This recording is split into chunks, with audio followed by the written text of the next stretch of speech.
Hey guys, it's me Haru and welcome to episode 22 of SpyroCast. It's been quite a while, and today I have with me ZehOverseer, or what would you like me to call you? You can call me just Zeh. That's what all my friends call me. Zeh? Okay, so tell us a little bit about yourself. I'm an abridger. I make, abridger usually anime parodies on YouTube. I don't know if you watch any abridged series yourself. Oh yes, of course I do. I am a huge fan of Yu-Gi-Oh! The Abridged series. Yeah, and Team 4-Star and guys like that. Something witty. I'm an abridger. I abridge RWBY. It's a Rooster Teeth animated show. It looks like an anime. That's why I was hesitant to say I parody animes, because RWBY isn't an anime, even though it kind of looks like one. It's complicated. It's made by an American company. Right. But yeah, I abridged that show. I think it's pretty funny. Yeah, that's about all I do. I sometimes make other stuff, but mostly what I do is make RWBY abridged. I'm currently 7 episodes in, and I'm in the middle of working on episode 8. All right, that sounds awesome. I'll have to check some of those out. Be warned, not just to you, but everyone listening to this, the audio in the first couple episodes are horrid. So if you can deal with that... That's okay. Oh, we all have audio problems, so... I didn't know how to level yet. I'll just say that. That's okay. The audio in the first couple episodes from, of my channel, yeah, it was basically, I had it on stereo when I should have had it on mono, and I got a lot of comments saying like, oh, my left ear, blah, blah, blah. I'm like, okay, yeah, I get it, guys. You too? Yeah, I get that. Oh my god, I still get comments like that. It's really annoying. I'm just like, dude, I know I messed up, so you could stop now, okay? And the worst part is, my voice that I recorded, that comes out of just the left ear, but all the sound effects come out of both, so it's this really jarring mix of... And, the voices are super quiet and the sound effects are super loud. I've heard many people describe my series as unwatchable because of the audio, so understand that going in. Alright, so tell me a little bit about your history with Spyro. I've known Spyro pretty much my entire life. I'm personally not much of a gamer. I played, like all kids, I played a lot of video games as a kid, but I think around high school, I pretty much dropped out of video games entirely and rarely play them anymore. But Spyro has always been a series that, even now as a college student, I still go back to. Mm-hmm. It just means that much to me. When I was like I said, I've known Spyro pretty much my entire life. Being born in 1996, I was only 5 when the third game in the original trilogy came out. It's hard to say for sure which Spyro game I played first, because I think I might have played, from what I remember, I think I played it the third one first, then the first, then the second. So Year of the Dragon, then Spyro 1, then Ripto's Rage. And the reason I assume that is because I remember it being super jarring going from a game where I could hover to the third game where a triangle would make me drop down like a rock. And it took me a while to get used to that control. So the first game definitely wasn't the first game I played. But I also remember, and the reason I think Ripto's Rage was the third of the trilogy that I played, is because I remember when I got to the level, what's the level with the lamps and the genies in Spyro 2? Shady Oasis? Yeah, when the opening cutscene played and the egg thief ran past and I heard the na-na-na-na-na, I was just like, oh god, they're in this game too! Yeah. Yeah, so ever since I was a baby, I've pretty much been a huge Spyro fan. I was super hyped for Enter the Dragonfly when it came out. That's the first game I remember where I can definitely remember being excited for its release. I think I was a little too young to remember when the other games came out. Yeah. Enter the Dragonfly was the one where I was just super excited, just waiting to get it for Christmas. And of course I was a little kid and I remember loving it because it's a bad game, but as a kid I was just I was too busy just loving the fact that when you burn sheep, they turn into lamb chops. Huh, yeah. I forgot about that. Yeah, or when Spyro when Spyro runs into a wall, he goes like, "Ow!" Yeah, there's a lot of details that I don't remember from that game. I haven't played it in a long time, but As you shouldn't. yeah, but even as a kid, I don't think I liked it that much, because like even as a kid, I realized that things were wrong with it. I noticed the glitches right away, and things felt kind of clunky, and it was just very weird going from the games that I loved so much, especially 3, to something like that. Yeah. I specifically remember being mad at how long the loading times were. Yeah. Like, I think the first, when I entered the first level, the dojo level, and the loading screen took like 2 minutes, I think even everyone in my family was getting all like, is something wrong with the game? Yeah. Yeah, it's a game that makes you feel like no matter what copy you get, that it's, it's all like you got a bad game no matter what. Yeah. Try to open up the PlayStation and blow into it. Yeah. Hey, that's what I do. And then, of course, I got Hero's Tale next. I should probably state this right now, that there's no Spyro game that I hate.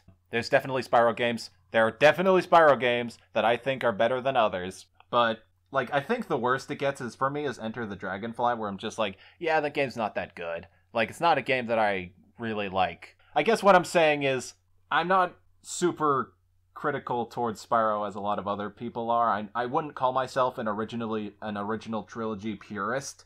Like, I think the other games I think they're fun.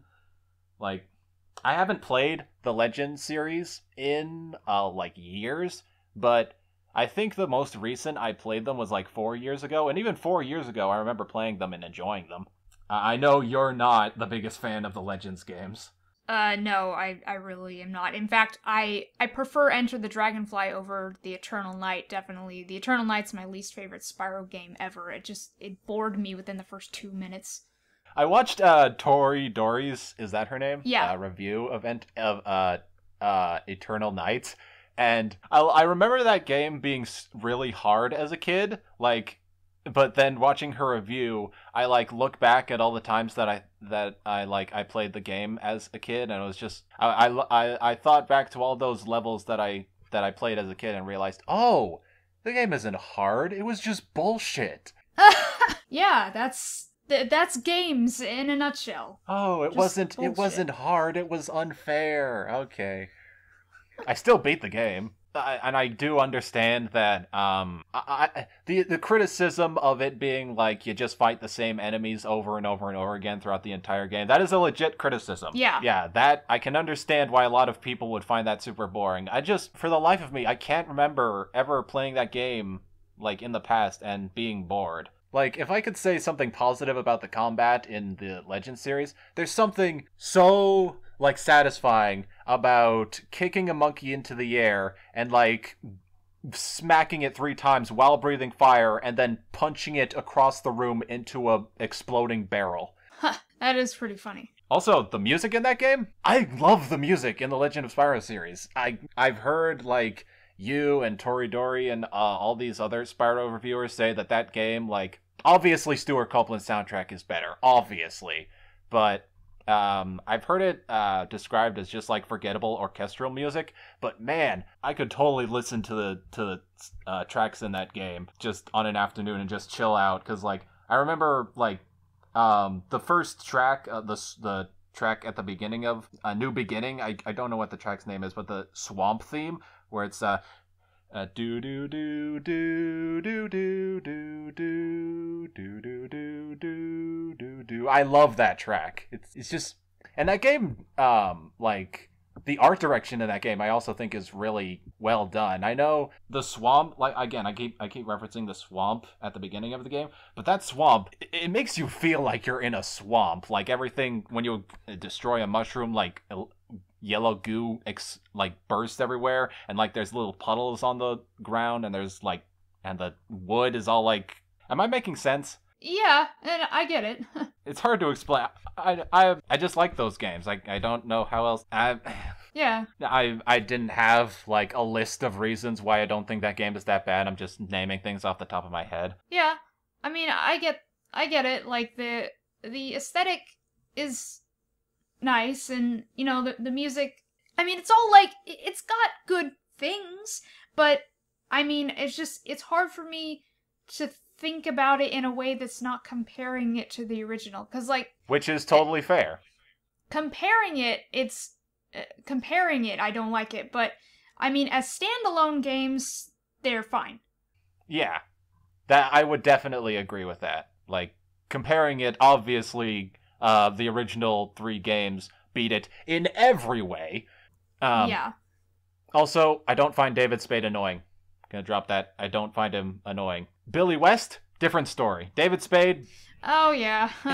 he's for me, he's like Jar Jar Binks, where everybody else hates him. I'm just like, he's not that bad. Come on, guys. He doesn't ruin the game. I never thought that he ruined the game either, personally. I mean, David Spade and Billy West, I think they were okay as Sparks. I think just the concept of Sparks, like, talking is weird in general. But, yeah, I prefer Wayne Brady voicing him. I think that was his best voice. Oh, yeah, definitely. And, but then again, I played more of Dawn of the Dragon than the other games. You know what? You know what's funny? When I was a kid, when I first got the games, I didn't realize it was a reboot series. I thought it was a prequel. Oh, yeah? Because playing a New Beginning, I thought by the name, I thought it was Spyro's origin story, and that this new series of games was a prequel to, the first Spyro trilogy. Like, I thought that all the way until Dawn of the Dragon came out, and I even remember asking myself as a kid, I was just like, so wait, how did Hunter go from this, like, stoic badass to, like, cool skateboarder bro? Yeah. Did he, like, hit his head or something? And then Skylanders. I played the first Skylanders game, thought it was kind of easy and just a little boring. I don't think I even finished it. And then I got the second Skylanders game. I think that was Skylanders Giants. And I played it, and I played that one, and I thought it was even worse than the first one. And after that, I didn't get any Skylanders games after that. I was even though Spyro was still in the game, because up until then I had gotten every Spyro game that came out on console. I only have one of the Game Boy games. But before then I had gotten every Spyro game that came out on console, but once Skylanders happened, I gave it a shot, didn't really care for it, and just kind of dropped it. And yeah, that was me too. I mean, I got every Spyro game on console, and then I played Spyro's Adventure. My PS3, since it's a piece of crap, it would freeze up on me and glitch out all the time, and so I stopped playing it, and then I said, I'm not gonna get Giants, and like, I didn't want to have to force that much more onto my PS3. I didn't want to have to keep buying figures because I had no room for them. oh my god, that was another huge part. It's just like, yeah, having to buy the game on top of the figures is just like, that's such a hassle. Well, not really a hassle, but more like a waste. I can't say a waste of money because I wasn't buying the game. I was a kid, so my mom was buying them for me. But it just seemed like, I don't know, it made the games themselves, it made them less desirable, knowing that you had to buy figures along with the game in order to play it. Right. It did. Less desirable, that is a good term to use. And of course, as of recently, Spyro Reignited. Played the shit out of that. Oh yeah. Yeah, it's been that has been an experience, and it's been a great one at that. But before we get into Reignited, I first have to ask you, what is your favorite Spyro game? Ripto's Rage. Can't even really tell you why, because I'm not even sure why myself. I know a lot of people like Year of the Dragon more, and there's a lot of stuff that Year of the Dragon does better than Ripto's Rage, but whenever I start playing Year of the Dragon, I'll like I'll play it for a few hours and then like I'll like forget about it for a while and then come back. Ripto's Rage, every time I start, I'll play it all the way through. Yeah.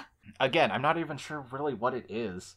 There's just something about Ripto's Rage that I just love so much. It's my favorite game of all time. I know yours is Year of the Dragon. Right. But even with Spyro 3 being my favorite, I can definitely not play it all in one sitting. There's no way. I can't do that with any Spyro game, honestly, or any game in general. If I could bring up Reignited for a quick, it's nothing about the game, it's just something that happened to me during my playthrough. Because the game had reanimated cutscenes, I didn't want to go online and look up all the cutscenes on like a video compilation. I wanted to experience the cutscenes myself and play and watch them as I play through the game. But like I got so excited to watch the cutscenes that I kind of like sped through the game. So when I got to Dragon Shores, I swear to God, that was the first time in my life that I realized that, wait, Dragon Shores is locked? I have to collect orbs to get in? Oh, you're right. Yeah. Because before then, I had just played through the levels and gotten all the orbs before I beat Ripto.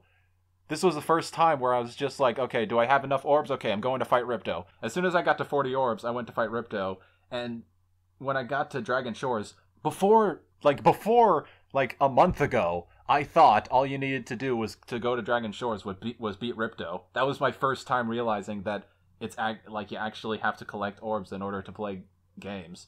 Oh my god, you know what? This probably was the first time that I realized that too, because I don't remember there ever being a time where I didn't get enough orbs to get in, because I was always at the point where I had enough to get in. Right? So, oh my god, that is so weird, because I think I was so excited to fight Ripto that when I played through the game, I was like, okay, well, I have 40 orbs. I guess I'll just fight Ripto. I want to see what the fight is like. I did that, and then I went to Dragon Shores, and I was like, oh yeah, I can't get in. And then I kind of thought in the back of my head, I was like, wait, was this always a thing? That is exactly what happened to me. And then I realized that the whole time I've been playing Reignited, I have never once seen the game over screen. Oh, I have. Do you even know what it looks like? I do, because my friends have gotten game overs before, and, right. I was watching one of their playthroughs, and then I was like, oh, so that's what it looks like. Why did they get rid of the Spyro flying through the screen and like landing on the game over letters? Yeah, that would have been remember really that in cool. the old game? Yeah, I do. I don't think I saw that game over screen a lot, but I do remember seeing it a couple times. I definitely saw it a couple times as a kid. Like you always get that one mission where you cannot, well, not even mission, like part of the level that you cannot get through, or mostly in Spyro 1, I think. Because I don't remember what level or where or why, but I remember like getting 3 game over screens in like one level.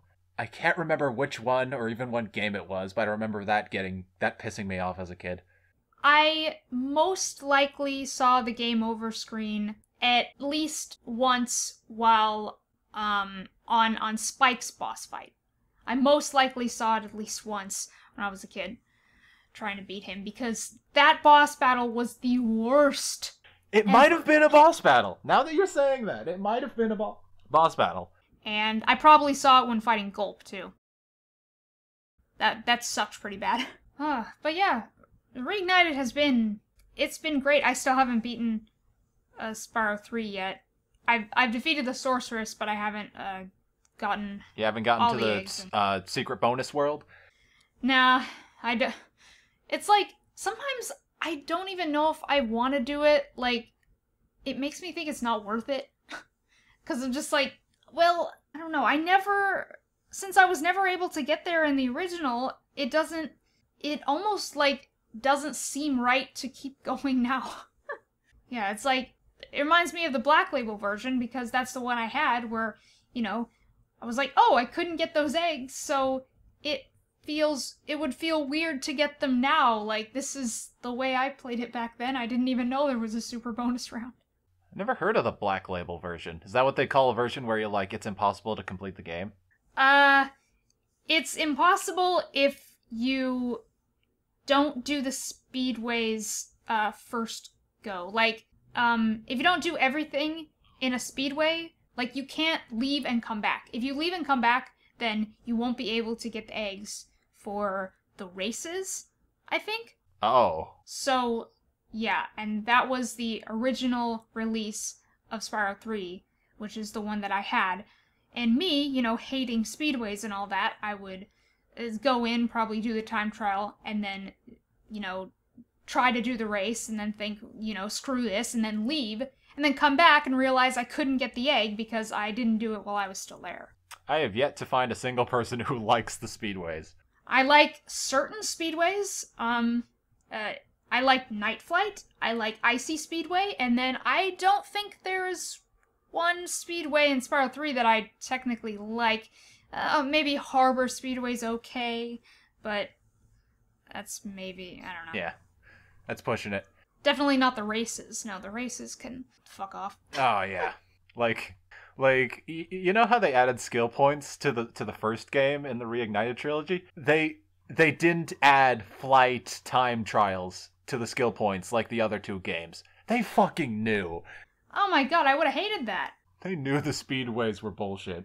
Yeah, I would have never been able to get all the skill points if they had done something like that, because in the first game, I was actually able to get every skill point, and I was like, okay, those were, you know, pretty easy for the most part.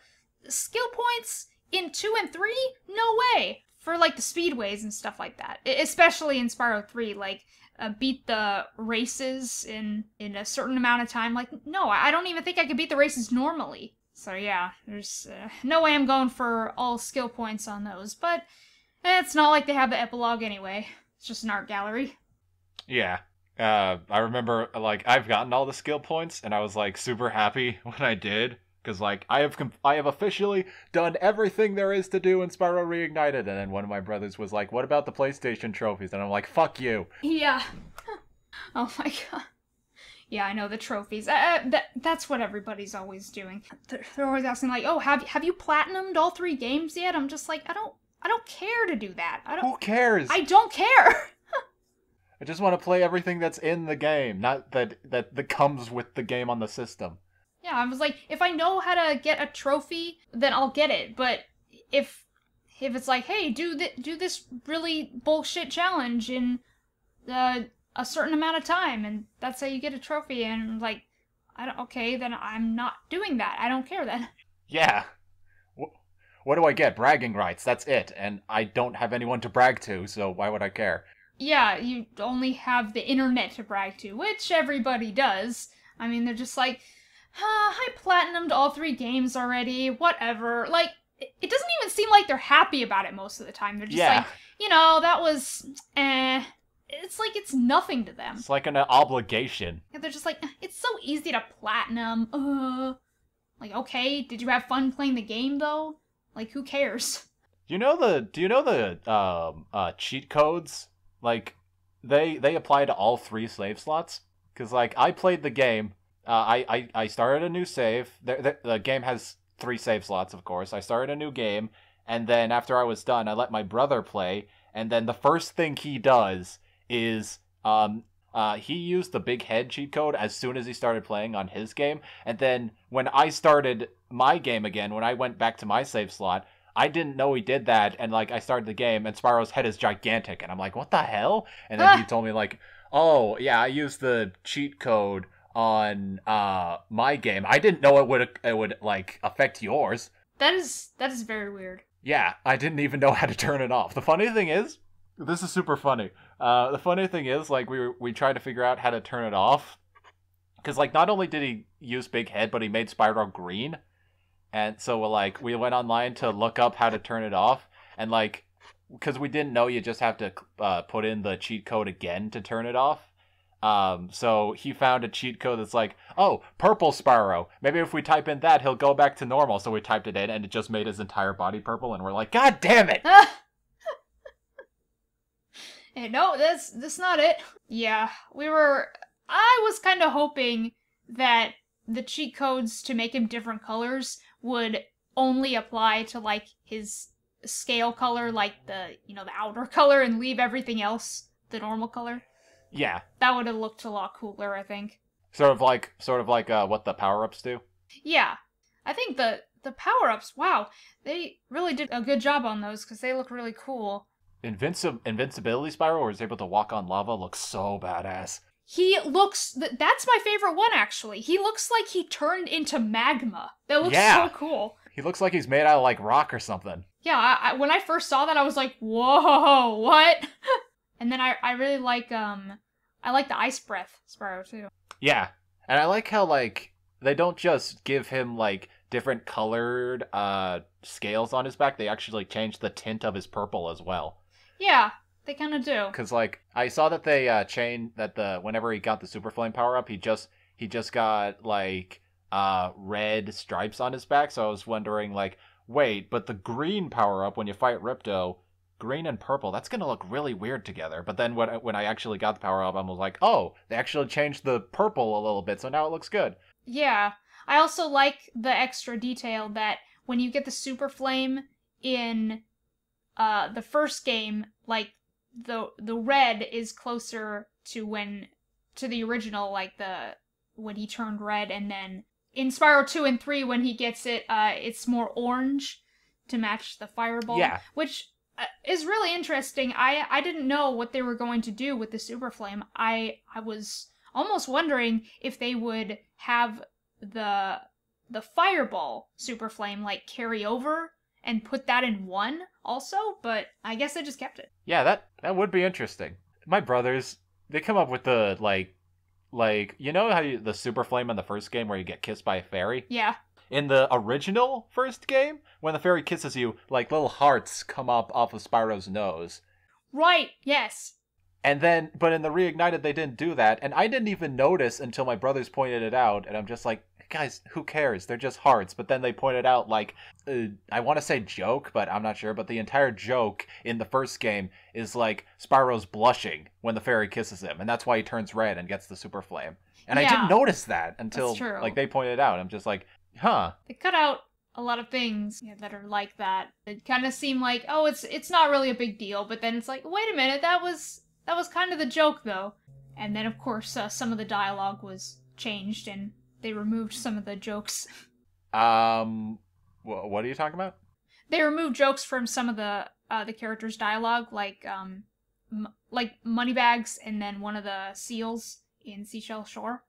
Well, no one would ever see this line of dialogue anyway, because it's kind of missable, but I think in the original, Moneybags says something about flirtatious fawns in Fracture Hills, and how, like, Spyro's always been a sucker for a pretty face, and then he changes it in Reignited, and he said, fanciful frivolities or something like that.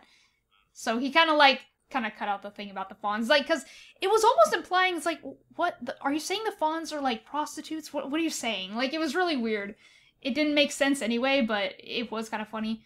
And then, the seal, I definitely remember this, because when I heard the changed dialogue, I was like, wait a minute, that's not right. Because in the original he says, you've got a lot of talent for someone so purple. They cut out the so purple thing. It's like, you dragons sure have a lot of talent, or something like that. And I'm like, that's not what he says. You're right. That's not what he says. You're right. What were they worried that would imply racism? Is racist? Yeah. Someone's so purple. It's like, what? I don't know what they were worried that would imply, but it was really funny. I wish that they just kept it, because it doesn't really mean anything. I think this original Spyro game, it didn't have that many adult jokes in it. Yeah. I think most of the jokes were just, like, well written, and that's why they were funny. I think, like, the most adult of the jokes got was, like, you hear the joke, and then you think about it for a little bit, and you're like, oh god, that's morbid. I know. You're just like, wait. I don't think they put too many dirty jokes in there or anything, so that line with Moneybags, I think that's, like, the closest it got. Right. I don't think there were a ton of changes made to the dialogue like that. When there was, I definitely noticed it. Yeah, they definitely tried their best to keep it as faithful as possible. Well, yeah, that's gonna do it for this episode. Thank you, Zay, for joining me. Thank you for letting me come on. I've been looking forward to this for a long time, actually. Yeah, I know, you're one of the people who wanted to be on since the beginning. I remember you're one of the first people who contacted me. So I'm glad you got to be on. And thank you, all of you out there, for listening. Don't forget to subscribe and follow me on Twitter, and I will see you in the next SpyroCast. Until then, this is me, Haru, signing off. Bye-bye.